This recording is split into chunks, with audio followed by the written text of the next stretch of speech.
Hi, good morning guys. Here's our menu for today. We have, hindi lang siya fried tilapia. Sarsyadong tilapia siya. Ito yung sauce niya. Yan. Sarap yan.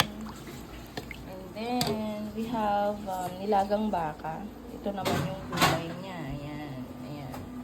Meron niyang pechay bagyo, pechay, repolyo, and may beans din yan, and corn.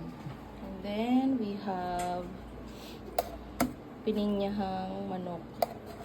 Yan. Of course, may pinya. May chunks yan. And we have carrots. And that's it, guys.